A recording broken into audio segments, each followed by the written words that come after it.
নমস্কার, আপনারা দেখছেন ঈশান বাংলা খবর। প্রথমে এক নজরে সংবাদ শিরোনাম। সোনাপুরে জুবিনের সমাধিস্থলে শ্রদ্ধাঞ্জলি রাহুল গান্ধীর, কথা বললেন গরিমা গর্গের সঙ্গেও।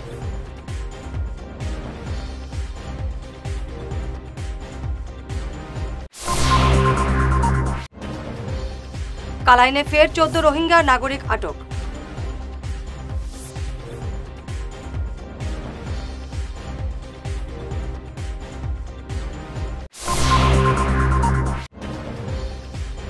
আড়ালে কাছাড়ের 19টি গ্রাম ডিমা হাসাওয়ে চলে যাওয়ার শঙ্কা সুস্মিতার।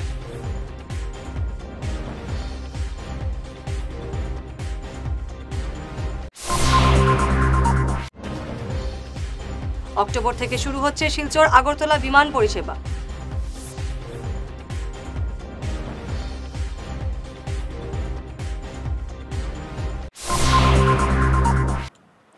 এবারে বিস্তারিত ঈশান বাংলা খবর।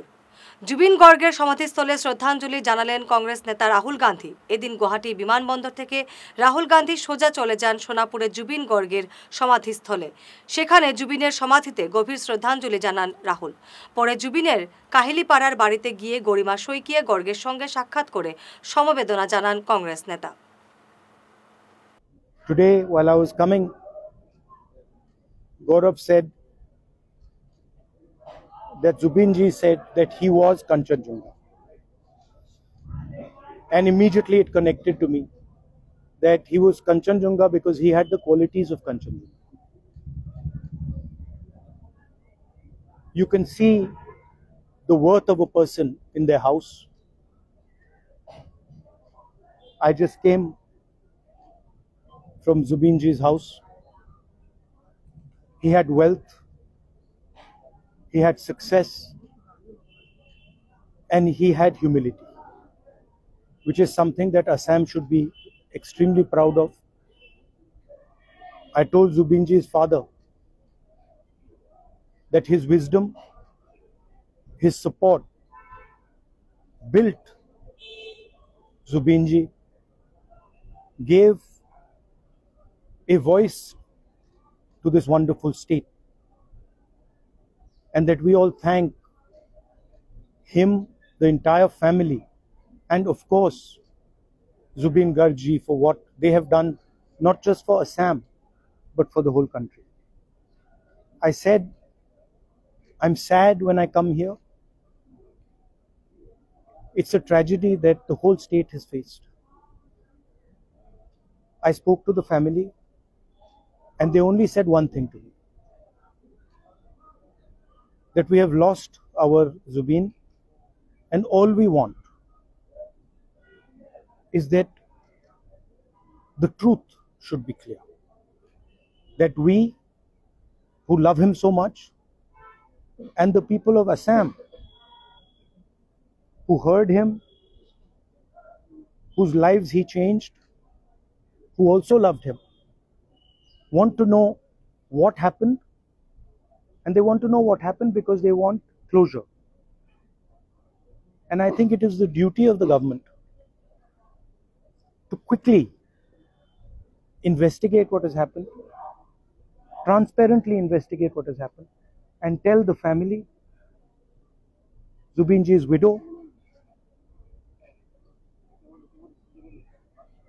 his sister, father, other family members, exactly what happened. কালাইনে ফের 14 রোহিঙ্গা নাগরিক আটক। আজ কালাইন বাজার থেকে শিশুসহ 14 রোহিঙ্গা নাগরিককে আটক করা হয়েছে। তারা সবাই হায়দ্রাবাদ থেকে এসেছে। অবৈধভাবে সীমান্ত পাড়ি দিয়ে বাংলাদেশ যাওয়ার পরিকল্পনা ছিল তাদের। এদিন দালালরা তাদের কালাইন পৌঁছে দেওয়ার পর স্থানীয় মানুষের সন্দেহ হয়। কালাইন থানায় খবর দিলে পুলিশ এসে তাদের আটক করে নিয়ে যায়। পরে রোহিঙ্গার দলটিকে শিলচর নিয়ে আসা হয়েছে। बांग्लादेश में चली जा रही इधर हैदराबाद से बांग्लादेश में चली जा रही। हैदराबाद में आप कितना साल थे? हैदराबाद 12-13 साल थे। 12-13 साल थे। आप लोग कितना आदमी है टोटल अभी? 8 आदमी है, 10 बच्चा है। अच्छा अच्छा। तो उधर कोई दलाल पकड़ा तो बांग्लादेश जाने के लिए? नहीं पकड़ा। आप कौन सा बॉर्डर होके जाने वाले थे? हम लोग नहीं मालूम था, इधर आके ऐसा ढूंढ के ऐसा नहीं मालूम हो रहा, कुछ भी नहीं मालूम हो रहा, बॉर्डर वॉर्डर नहीं मालूम हो रहा है, इसलिए इधर आके हम लोग घूम गया। आप लोग कितना आदमी है? हमारा फैमिली में 4 बच्चा है। नहीं, अभी यहाँ पे कितना है? अभी 10 बच्चा है, 8 आदमी है, 4 लेडीज और 3 लड़का कितना है? माने बड़ा आदमी? बड़ा आदमी 4 है, बड़ा आदमी 4 है, तो लड़की 4 है। कहाँ से आ रहे हो? हैदराबाद से आ रहे हैं। जोर से बोलो। हैदराबाद से। आप लोग का घर कहाँ है? हैदराबाद से। आप लोग का घर कहाँ है? म्यांमार में। इंडिया में कितना दिन पहले आए थे? 11 साल हो गया आया। हाँ। उधर का वोटर आई कार्ड है इंडिया का? इंडिया का है 11 साल। सब बच्चा इंडिया पढ़ा हुआ। हाँ? मेरे पे 6 बच्चा है। हाँ। 6 बच्चा के इंडिया में पढ़ा हुआ। आपका कहाँ पे हुआ? आपका जन्म कहाँ हुआ? बर्मा है। बांग्लादेश में? बर्मा में। अभी कहाँ जाने वाले थे? मैं मेरा अम्मी बांग्लादेश में है, मेरा अब्बा बांग्लादेश में है। अभी आप लोग कहाँ जाने वाले थे? मेरा अब्बा बांग्लादेश में है। मैं क्या कर रहा था, बर्मा भी अच्छा भी नहीं है, तो बांग्लादेश भी छोड़ जाए। अभी कहाँ जाने वाले थे आप लोग? बांग्लादेश जाना है। मेरा अम्मी बांग्लादेश है। বাকসায় সাংবাদিকদের উপর হামলার প্রতিবাদে আজ শিলচরে বিক্ষোভ প্রদর্শন করল অসম বার্তাজীবী সংঘ। সংঘের কাছাড় জেলা কমিটির কর্মকর্তারা এদিন এক বিক্ষোভ কর্মসূচিতে ঘটনার নিন্দা জানিয়ে দোষীদের কঠোর শাস্তি দাবি করেন। গত বুধবারের ঘটনায় বেশ কয়েকজন সাংবাদিকের উপর হামলা চালায় একাংশ। কয়েকজন সাংবাদিকের অবস্থা গুরুতর। এদিনের প্রতিবাদ কর্মসূচিতে উপস্থিত ছিলেন অসম বার্তাজীবী সংঘের রাষ্ট্রীয় পরিষদ সদস্য অভিজিৎ ভট্টাচার্য, জেলা কমিটির বিশ্বজিৎ শীল, গৌতম তালুকদার, রতন দেব সহ অন্যান্যরা। সংঘ জিন্দাবাদ, জিন্দাবাদ, জিন্দাবাদ। বার্তাজীবী সংঘ জিন্দাবাদ, জিন্দাবাদ, জিন্দাবাদ। সাংবাদিকদের উপর আক্রমণে আমরা মানছি না, মানব না, অনতিবিলম্বে দোষীদের গ্রেফতার করতে হবে, অনতিবিলম্বে দোষীদের গ্রেফতার করতে হবে। Justice for Zubeen Garg, justice for Zubeen Garg, justice for Zubeen Garg, Zubeen গার্গের ন্যায় বিচার চাই আমরা, জাস্টিস ফর জুবিন গার্গ। আজ প্রায় 28 দিন আমরা জুবিনবিহীনভাবে অসমে আমরা কাটাচ্ছি। জুবিনদার ন্যায়ের দাবিতে আসামের প্রতিটা কোণায় চলছে আন্দোলন, কেবল জাস্টিস ফর জুবিন। কিন্তু আমরা দেখেছি গত বুধবার এই জুবিনদার হত্যার অভিযোগে যাদেরকে গ্রেফতার করে 14 দিন সিআইডির কাস্টডিতে ছিল এবং তাদেরকে শামকানু মহন্ত, সিদ্ধার্থদেরকে যখন বাক্সার জেলে স্থানান্তরিত করা হয়েছিল, সে সময় জুবিন অনুরাগীরা তার তীব্র প্রতিবাদ জানিয়েছেন। প্রতিবাদ জানানোর মূল কারণটা ছিল যে বাক্সায় যে জেলে তাদেরকে নেওয়া হয়েছে সেই জেলে কোনো কয়েদি নেই, একেবারে নতুন একটি জেল। যাই হোক, সেটা মানুষের ক্ষোভ। জুবিনের অনুরাগীরা বারবার আন্দোলন করছেন, সবাই চাইছেন ন্যায় বিচারে। সে সময় কিছু অপ্রীতিকর ঘটনা ঘটেছিল এবং সেই ঘটনায় আমরা লক্ষ্য করেছি সেখানে যারা কর্তব্যরত সাংবাদিক যারা ছিলেন তাদের অনেকেই আঘাতপ্রাপ্ত হয়েছেন, গুরুতর আহত হয়েছে। আমার প্রশ্ন হচ্ছে, সাংবাদিকরা এই জুবিন গার্গের যেভাবে মানুষ যেভাবে জুবিন গার্গের ন্যায়ের দাবি করছেন, ঠিক একই সুরে সাংবাদিকরাও কিন্তু রয়েছে। কিন্তু সাংবাদিকদের উপর সেদিন যে আক্রমণটা হয়েছে অত্যন্ত নিন্দনীয়। আমি এবং কাছাড় বার্তাজীবী সংঘের পক্ষ থেকে আমরা অসমের মুখ্যমন্ত্রী, গৃহ বিভাগের দায়িত্বে থাকা ডক্টর হিমন্ত বিশ্ব শর্মার কাছে আমরা অনুরোধ রাখছি, যারা সেখানে যে সাংবাদিকদের উপর আক্রমণ হয়েছে সেই ঘটনার জন্য একটা উচিত তদন্ত হয়। শুধু প্রতিশ্রুতি নয়, কাছাড়ের 19টি গ্রাম ডিমা হাসাওয়ে না যাওয়ার সরকারি নোটিফিকেশন জনসমক্ষে প্রকাশ করা হোক, এমন দাবি তুললেন সাংসদ সুস্মিতা দেব। বরাকের জনগণের মতামত না নিয়ে লক্ষ্মীপুরের 19টি গ্রাম ডিমা হাসাওয়ে অন্তর্ভুক্ত হবে না। সম্প্রতি বরাক সফরে এসে এমন প্রতিশ্রুতি দিয়েছিলেন মুখ্যমন্ত্রী হিমন্ত বিশ্ব শর্মা। মন্ত্রী কৌশিক রায়ও এমন প্রতিশ্রুতি দিয়েছিলেন, কিন্তু তাদের এই প্রতিশ্রুতি উড়িয়ে দিয়ে সুস্মিতা বলেন সরকারি সিদ্ধান্তের কথা জনসমক্ষে তুলে ধরতে হবে। সুস্মিতা বলেন কাছাড়ের 19টি গ্রাম ডিমা হাসাওয়ে চলে গেলে কেউ টেরই পাবে না, কারণ সব কাজ কাগজপত্রে হয়ে যাবে। জমি যেখানে আছে সেখানেই থাকবে, শুধু প্রশাসনিক সীমা বদলে যাবে। জনসমক্ষের আড়ালে এভাবেই 19টি গ্রাম ডিমা হাসাওয়ে চলে যাবে বলে আশঙ্কা সুস্মিতার। আজ সাংবাদিক সম্মেলনে এই ব্যাপারে সরব হন সুস্মিতা। আসামের মুখ্যমন্ত্রী ডক্টর হেমন্ত বিশ্ব শর্মা এবং বরাক উপত্যকার মন্ত্রী কৌশিক রায় মহাশয় বলেছেন যে বরাকবাসী মতামত না নিয়ে আমাদের লক্ষ্মীপুর সমষ্টির 19টা গ্রাম ডিমা হাসাও অটোনমাস কাউন্সিলে অন্তর্ভুক্ত হবে না।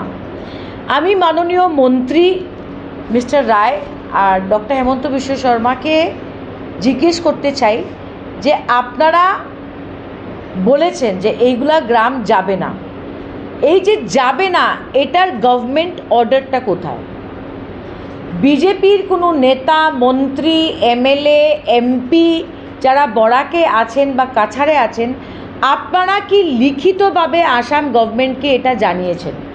বা আসামের গভর্নর যে কমিশনটা তৈরি করেছেন, যেটার chairman additional chief secretary hill department, এই কমিশনের কোনো চিঠি বা অর্ডার আছে নাকি যে এই 19টা গ্রাম কাছাড় থেকে ডিমা হাসাওয়ে যাবে না? শুধু মুখে আশ্বাস দিলে আমি বিশ্বাস করব না, কারণ 19টা গ্রাম যদি আজকে ডিমা হাসাওয়ে অন্তর্ভুক্ত হয়, এটা আমরা বুঝতেই পারবো না, কাগজপত্র এবং ফাইলে অর্ডার হয়ে যাবে। কারণ এরকম তো না যে জমিটা কেটে উঠিয়ে আরেকটা জায়গায় নেওয়া হবে, জমি যেখানে আছে সেখানে থাকবে, কিন্তু অ্যাডমিনিস্ট্রেটিভলি বর্ডারটা বদলে যাবে, আমরা বুঝতেই পারবো না। কৌশিকবাবু, আপনি কাগজ দেখান, গভর্নমেন্ট অর্ডার দেখান, ডিসির অর্ডার দেখান যে এইগুলা ভিলেজ ডিমা হাসাওয়ে যাবে না। আর এই 19টা গ্রামের জনসাধারণকে আমি বলে দিতে চাই, সংবিধানের 6th শিডিউলটা পড়ে দেখবেন, সেখানে জনজাতির মানুষের জন্য বিশেষ অধিকার দেওয়া আছে। আমরা সংবিধানকে সম্মান করি, কিন্তু যেখানে যেখানে 6th শিডিউল এরিয়া আছে, যারা অজনজাতি, নন ট্রাইবেল যারা থাকে, ওদের জমির অধিকার কমে আসে, ব্যবসা করার অধিকার কমে আসে, নানা রকমের অধিকার কমে আসে, এবং দ্বিতীয় শ্রেণীর নাগরিক হিসাবে 6th শিডিউল এরিয়াতে থাকতে হবে। লক্ষ্মীপুরে 3 কোটি টাকার হেরোইন সহ এক পাচারকারী আটক। কাছাড় পুলিশ এবং আসাম রাইফেলসের যৌথ অভিযানে হেরোইন সহ পাচারকারীকে আটক করা হয়েছে গতকাল রাতে। শিলচর ইম্ফল জাতীয় সড়কে একটি গাড়িতে তল্লাশি চালিয়ে বিপুল পরিমাণ হেরোইন উদ্ধার করা হয়েছে। ড্রাগস বা নিচাযুক্ত সামগ্ৰীৰ অবৈধ সৰবৰাহৰ বিৰুদ্ধে আমাৰ অভিযান অব্যাহত আছে, আৰু এই অভিযানৰ এক অংশস্বৰূপে যোৱা কালি আবেলি আমাৰ এটা বিশেষ অভিযান চলিছিলে, আৰু এই অভিযানটো লক্ষীপুৰ থানাৰ অন্তৰ্গত উজান তাৰাপুৰ অঞ্চলত এই অভিযান চলিছিলে, আৰু এই অভিযান কালত আমি 30টাকৈ চাবোনৰ বাকচত সন্দেহযুক্ত হিৰোইন থকা অৱস্থাত আমি এটা গাড়ীৰ পৰা আমি জব্দ কৰোঁ। যিখন গাড়ীৰ পৰা আমি জব্দ কৰোঁ সেই গাড়ীখনৰ নাম্বাৰ হৈছে MZ01J0770444। এই গাড়ীখন চুবুৰীয়া ৰাজ্যৰ পৰা ইয়ালৈ আহিছিলে, আৰু যেতিয়া গাড়ীখন ইণ্টাৰচেপ্ট কৰা হয়, তাত থকা দুজন ব্যক্তি, তেওঁৰ নাম দিলৱাৰ হুছেইন, তেওঁৰ পিতৃৰ নাম হ'ল কৰিমুদ্দিন, তেওঁৰ ঘৰ হ'ল পাথাৰকান্দি শ্ৰীভূমি। তেওঁ এই গোটেই সামগ্ৰীখিনি 30টা চাবোনৰ বাকচত সন্দেহযুক্ত হিৰোইন তেওঁ কঢ়িয়াই লৈ আহিছিলে, আৰু যেতিয়া আমি স্থলীতে আৰু ইণ্ডিপেণ্ডেণ্ট উইটনেছৰ উপস্থিতিত আমি গোটেই সামগ্ৰীখিনি তাত ড্ৰাগ টেষ্টিং কিটৰ জৰিয়তে আমি পৰীক্ষণ কৰোঁ, আৰু পৰীক্ষণ কালত সম্পূৰ্ণৰূপে ইতিবাচক উত্তৰ পোৱাৰ পিছত আমি গোটেই সামগ্ৰীখিনি স্থলীতে আমি জব্দ কৰোঁ, আৰু বিহিত আইনগত ব্যৱস্থা ল'বৰ কাৰণে আমি তৎপৰ হৈ থাকোঁ। যিখিনি সামগ্ৰী আমি জব্দ কৰিলোঁ বা জব্দকৃত সামগ্ৰীৰ সন্দেহযুক্ত হিৰোইন আছিলে, তাৰ ওজন আছিলে 401 গ্ৰাম আৰু তাৰ লগতে এটা আইফোন আছিলে। এই দুইটা সামগ্ৰী আমি চলিতে জব্দ কৰোঁ। টানা 30 বছর বন্ধ থাকার পর ফের শুরু হচ্ছে আগরতলা শিলচর রুটে বিমান পরিষেবা। 28 অক্টোবর থেকে আগরতলা শিলচরের মধ্যে 180 আসনের বিমান পরিষেবা শুরু হবে। সপ্তাহে 2 দিন মঙ্গল এবং শুক্রবার এই বিমান চলাচল করবে। আগরতলা থেকে বিমানটি 1:40 শিলচরের উদ্দেশ্যে রওনা দেবে। শিলচর পৌঁছবে বেলা 2:15। শিলচর থেকে আগরতলার উদ্দেশ্যে রওনা দেবে 3:45। শিলচর শ্মশানঘাট কালী মন্দিরের পুজোয় থাকবে বিভিন্ন কর্মসূচি। 2 দিন ব্যাপী ধর্মীয় অনুষ্ঠানের আয়োজন করা হয়েছে। আলোকসজ্জায় এবারও থাকবে বিশেষ চমক। আগরতলা থেকে আসছে বাউল শিল্পীর একটি দল। এছাড়াও স্থানীয় শিল্পীরা সাংস্কৃতিক অনুষ্ঠান পরিবেশন করবেন। আপনারা সবাই অবগত আছেন যে প্রতি বছরের ন্যায় শিলচর শ্মশানঘাট কালী মন্দিরে যে বাৎসরিক কালী পূজা উৎসব অনুষ্ঠিত হয়ে থাকে, প্রতিবারের ন্যায় এবারেও আমরা সেই কালী পূজা অনুষ্ঠান করতে চলেছি। আপনাদের কাছে প্রতিনিয়তই আমরা আসি বিভিন্নভাবে আলোকসজ্জা নিয়ে। শ্মশানঘাট কালী মন্দিরে যে কালী পূজা হয়, প্রতি বছরই একটু ব্যতিক্রমী আলোকসজ্জা থাকে এবং আধ্যাত্মিকভাবে সাত্বিকতা মেনে এখানে কালী পূজা হয়। তো আমরা শ্মশান কালী পূজা কমিটির প্রত্যেক সদস্যবৃন্দ আপনাদের কাছে আমরা অনুরোধ রাখি যে আমাদের শ্মশানঘাট কালী মন্দিরে আপনারা আসবেন এবং কালী পূজা দেখবেন। এবং প্রতি বছরের মতো এবছরও আমাদের 2 দিনব্যাপী সাংস্কৃতিক অনুষ্ঠান আছে। একদিন স্থানীয় শিল্পীদের দ্বারা, দ্বিতীয় দিন বাইরের থেকে শিল্পী দ্বারা অনুষ্ঠান হয়ে থাকে। গতবার আমরা করেছিলাম সুদূর কলকাতা থেকে বাউল শিল্পী এনে। এবার আমাদের মুখ্য আকর্ষণ হচ্ছে গিয়ে আগরতলা থেকে বাউল শিল্পীর দল আসবে, এখানে এসে বাউল সঙ্গীত পরিবেশন করবেন। তো আপনাদের প্রত্যেককে আমরা আবারও সুনির্বন্ধ অনুরোধ রাখি, শ্মশান কালীঘাটে আপনারা আসবেন, শ্মশান এসে পূজা উপভোগ করবেন। এবারের কালী পুজোয় বিশেষ থিমের মণ্ডপ এবং আলোকসজ্জায় দর্শনার্থীদের চমক দেখাতে চাইছে শিলচরের সারদা সংঘ। এই পুজো এবার 18 বছরে পা দিয়েছে। পশ্চিমবঙ্গের পুরুলিয়ার আদলে মণ্ডপ তৈরি হবে। প্রতিমায়ও থাকবে বিশেষ চমক। দর্শনার্থীদের মন কাড়বে আলোকসজ্জা। আয়োজন করা হয়েছে সাংস্কৃতিক অনুষ্ঠানেরও। আজ এক সাংবাদিক সম্মেলনে বিস্তারিত জানিয়েছেন পুজো কমিটির কর্মকর্তারা। এদিনের সাংবাদিক সম্মেলনে উপস্থিত ছিলেন নিহাল দেবনাথ, সৌমেন রায়, দীপক চক্রবর্তী, সানি দে, সৌরভ চৌধুরী, অয়ন দাশগুপ্ত সহ অন্যান্যরা। আমাদের এই ক্লাব 18 বছরে পা দিয়েছে। প্রতি বছর আমাদের পাড়ার গুরুজনদের সকলের আশীর্বাদে আমরা সেই পুজো সুন্দর এবং সাফল্যমণ্ডিত করে তুলতে আমরা চেষ্টা করছি। এবার আমাদের থিম রয়েছে, পশ্চিমবাংলার পুরুলিয়াতে একটি পুজো হয়েছে, সেই পুজো মণ্ডপ, কাল্পনিক পুজো মণ্ডপ আমরা তুলে নিয়ে এসেছি। সেই অনুসারে আমরা সেই প্যান্ডেল আমাদের শরৎপল্লীতে তুলে ধরার চেষ্টা করছি। প্যান্ডেলে থাকবে মায়ের আধুনিক প্রতিমা। আমরা সেই প্রতিমাটি আমরা বাইরের থেকে নিয়েছি। সেই প্রতিমা তৈরি করছেন বাইরের শিল্পী। আমাদের যে প্যান্ডেল তৈরি হচ্ছে ওনারাও বাইরে থেকে এসছেন। শরৎপল্লী পেট্রোল পাম্পের মুখ থেকে আমাদের পুজো মণ্ডপ এবং বাজার অবধি আমাদের থাকবে আলোকসজ্জা। আমাদের ক্লাবের পক্ষ থেকে আমরা বস্ত্র বিতরণেরও আমরা প্রতিবার চেষ্টা করে থাকি। এইবারও আমরা বস্ত্র বিতরণের চেষ্টা করব। যেদিন আমাদের প্যান্ডেল উদ্বোধন হবে সেদিন এখানে প্রায় আমরা 3 শতাধিক মায়েদেরকে শাড়ি বিতরণ করার চেষ্টা করব এবং আমরা মাটির প্রদীপ এবং তেল সেটাও আমাদের যখন পুজো মণ্ডপ উদ্বোধন হবে তখন আমরা সেটাও ডিস্ট্রিবিউশন করব। আমাদের পুজো ওপেনিং হবে 20 তারিখে সন্ধ্যা 5 ঘটিকায়। পুজো প্যান্ডেল উদ্বোধন করবেন আমাদের পাড়ার বয়োজ্যেষ্ঠরা। 3 দিন থাকবে আমাদের পুজো। কালচারাল প্রোগ্রাম হবে। আমাদের বাজেট হচ্ছে 8 লক্ষ টাকা। আমাদের এই পুজো প্যান্ডেল যারাই দর্শন করতে আসবেন ওনাদের জন্য একটি বিশেষ উপহার রয়েছে। যেই উপহারটি আমাদেরকে রেইনবো ইনফোটেচ সোনাই রোডের উনি আমাদেরকে 5,000 কুপন দেবেন এবং প্রত্যেক দর্শনার্থীদের আমরা সেই কুপন দেব। সেই কুপনের মাধ্যমে এই বছর অবধি ওনারা 500 টাকার ওনারা একটি লেস পেয়ে যাবেন ইলেকট্রনিক আইটেম। শহরের অন্যান্য বিগ বাজেটের পুজোকে টেক্কা দিতে আধুনিকতার ছোঁয়ায়ও এবারও দর্শনার্থীদের চমক দেখাতে প্রস্তুতি হাতে নিয়েছে শিলচর মন্দির দিঘির পাড় রাধামাধবনগর কালী পূজা কমিটি। আজ এক সাংবাদিক সম্মেলনে বিস্তারিত তুলে ধরেন পুজো কমিটির কর্মকর্তারা।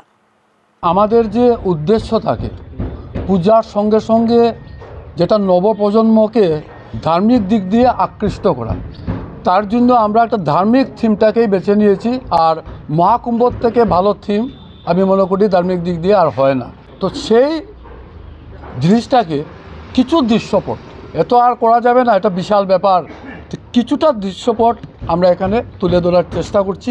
কিছু স্থলে হবে, কিছু আমাদের জলে হবে। সাজসজ্জার দিক দিয়ে যে 2-1টা পূজা থাকে তার মধ্যে আমরা নিজেরাই বলি এটা অন্যতম রাধামাধবনগর কালী পূজা কমিটি। বরাকবাসী চেয়ে থাকে এই পূজাটা দেখার জন্য। হসপিটাল রোড থেকে আমাদের আলোকসজ্জা শুরু হবে। তারপর বিশেষ আকর্ষণ যা থাকে আমাদের মন্দিরে যা লাইটিং হয়, পুকুরেও অনেক লাইটিং হবে। তারপর স্থলে এগুলা লাইটিং হবে। রাত্রিবেলা আমাদের মহাপ্রসাদ বিতরণ হবে। প্রত্যেক পূজার মতো পরের দিন সকাল পর্যন্ত আমাদের প্রসাদ দেওয়া হয়, মহাপ্রসাদ দেওয়া হয়। পুজো আমাদের 3 দিনই থাকবে। একবারে আমাদের 2 দিন চলে যাওয়ার পরও আমাদের এখানে কিছু চাহিদা থাকে যায়। এই পূজা রাধামাধবনগর কালী পূজা কমিটি আছে এবং সঙ্গে আমাদের ক্লাব একতা যৌথ উদ্যোগেই এই পূজাটা আমাদের হয়। মহাকুম্ভ থাকার সত্ত্বেও আরেকটা জিনিস আমরা করতে যাচ্ছি, চামুন্ডা আখ্যান বলে একটা নৃত্যনাটিকা। আমরা এখানে একটা গুহা আছে, তার ভিতরেই এটা হবে। প্রতি 15 মিনিট পর পর এই শোটা হবে। কালী পুজোর দিন আমাদের এই শোটা হবে না, যেহেতু পুজোর অনেক কিছু ব্যাপার থাকে। তারপরের 2 দিন আমাদের শোটা 15 মিনিট অন্তর অন্তর চলবে। কাবুগঞ্জ জনতা কলেজের অর্থনীতি বিভাগের অবসরপ্রাপ্ত অধ্যাপক প্রমথেশ পাল আর নেই। বৃহস্পতিবার রাত 11:17 নিজ বাসভবনে তিনি শেষ নিঃশ্বাস ত্যাগ করেন। বয়স হয়েছিল 81 বছর। মৃত্যুকালে তিনি রেখে গেছেন স্ত্রী দীপালি পাল, 2 বিবাহিতা কন্যা ঋতুপর্ণা এবং সুপর্ণা, 2 ছেলে পার্থপ্রতিম এবং প্রণব পালকে। তার মৃত্যুর খবর পেয়ে এলাকার শোকস্তব্ধ হয়ে পড়ে। বৃহত্তর কাবুগঞ্জ অঞ্চলের একজন বিশিষ্ট ব্যক্তি প্রমথেশ পাল গতকাল রাত্র 11টায় দেহ রক্ষা করেছেন। আজকে এখানে ওনার সৎকার হচ্ছে কাবুগঞ্জ শ্মশানঘাটে। প্রমথেশ পাল কাবুগঞ্জ জনতা কলেজ থেকে অর্থনীতি বিভাগের অধ্যাপক হিসাবে রিটায়ারমেন্ট করার পর সামাজিক বিভিন্ন কাজকর্মে জড়িত ছিলেন। ওনার শিক্ষকতা জীবন শুরু হয়েছিল কাবুগঞ্জ লক্ষ্মীচরণ স্কুলে।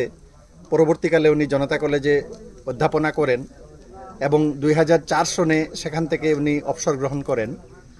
এখানে উল্লেখনীয় যে কাবুগঞ্জের অনেক সাংস্কৃতিক এবং সামাজিক কাজকর্মে স্বর্গীয় প্রমথেশ পাল এবং ওনার পরিবারের একটা যোগদান রয়েছে। লক্ষ্মীচরণ হাই স্কুলে যেখানে ওনার শিক্ষকতা জীবন শুরু হয়েছিল, সেখানেও উনি সেই স্কুলটাও ওদের পরিবার তরফ থেকে জমি দান করা হয়েছিল। এবং শুধুমাত্র উনি অধ্যাপনা করেছেন এরকম না, কাবুগঞ্জ অঞ্চলের বৃহত্তর কাবুগঞ্জ অঞ্চলের বিভিন্ন সামাজিক কাজকর্মে উনি সবসময়ই লিপ্ত ছিলেন। এবং আজকে ওনার মৃত্যুতে আর কাবুগঞ্জ একজন অভিভাবককে হারালো। ওনার সদ্গতির জন্য আমি পরমেশ্বরের নিকট প্রার্থনা করছি। সংবাদ শেষ করার আগে শিরোনাম আরো একবার। সোনাপুরে জুবিনের সমাধিস্থলে শ্রদ্ধাঞ্জলি রাহুল গান্ধীর, কথা বললেন গরিমা গর্গের সঙ্গেও।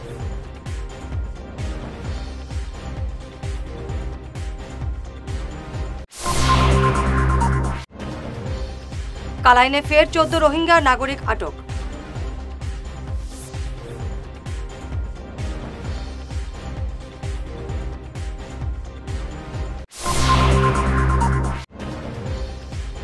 আড়ালে কাছাড়ের 19টি গ্রাম ডিমা হাসাওয়ে চলে যাওয়ার শঙ্কা সুস্মিতার।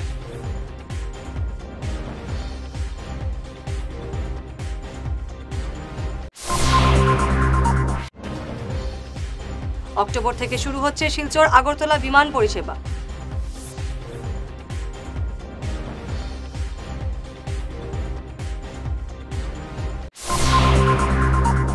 আজকের মতো ঈশান বাংলা খবর এ পর্যন্তই। নমস্কার।